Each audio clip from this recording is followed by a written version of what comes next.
જે આપણો પરિચય અને આજે જે જામીન અરજી નામંજૂર થઈ ગયું, શું તેમાં કહીએ? ધવલ બારોટ, જિલ્લા સરકારી વકીલ.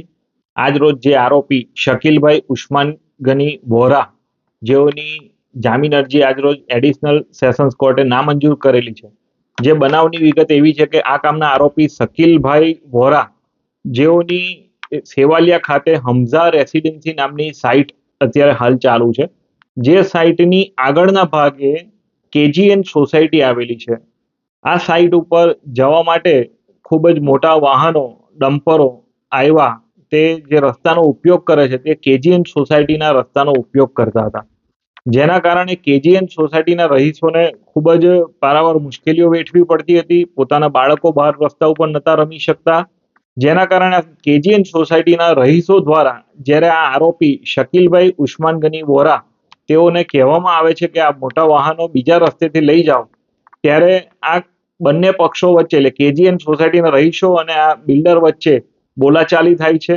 અને ત્યારબાદ થોડા સમય પછી જ આ શકીલભાઈ ઉસ્માન ગની વોરાના માણસો આવી અને આ જે કેજીએન સોસાયટી છે તેના એક રહીશ નામે સલીમ યાકુબભાઈ વોરાના ભાઈને આઈને લોખંડની પાઇપ વડે તેની ઉપર હુમલો કરવામાં આવે છે અને તેના માથાના ભાગે ખૂબ જ ગંભીર ઈજા થતા તેને હોસ્પિટલાઇઝ કરવામાં આવે છે.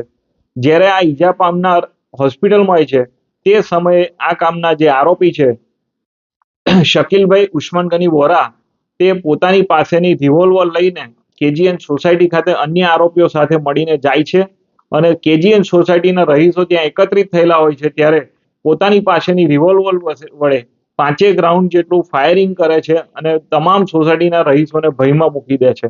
આ જે બનાવ હતો એ ખૂબ જ ગંભીર બનાવ હતો, ફાયરિંગનો બનાવ હતો, જેથી પોલીસે તાત્કાલિક આ તપાસ કરી અને આ તમામ આરોપીઓને પકડી પાડેલા. અને જે આરોપીઓ હતા તે પૈકી આજ રોજ આરોપી શકીલભાઈ ઉસ્માન ગની વોરા, તેઓએ જે જામીન અરજી મૂકેલી તે બંને પક્ષને સાંભળ્યા પછી આ ગુનાની ગંભીરતાને ધ્યાને લેતા આજ રોજ એડિશનલ સેશન જજ સાહેબે આ આરોપી શકીલભાઈ વોરાની જામીન અરજી નામંજૂર કરતો હુકમ કરેલો છે. આ લોકોનો અગાઉ કોઈ ઝઘડો થયો સોસાયટી વાળા જોડે, બિલ્ડર વાળા જોડે? આ જે આરોપી બિલ્ડર છે શકીલભાઈ વોરા, તેઓને કેજીએન સોસાયટીના રહીશો સાથે આ હાલના બનાવના થોડા દિવસો અગાઉ જ બંને પક્ષે સામસામે ઝઘડો થયેલો. બંને પક્ષે સામસામે એફઆઈઆર ગુના દાખલ થયેલા અને ત્યાંના એ બનાવના 2-4 દિવસની અંદર જ આ હાલનો પણ બનાવ બનેલો છે.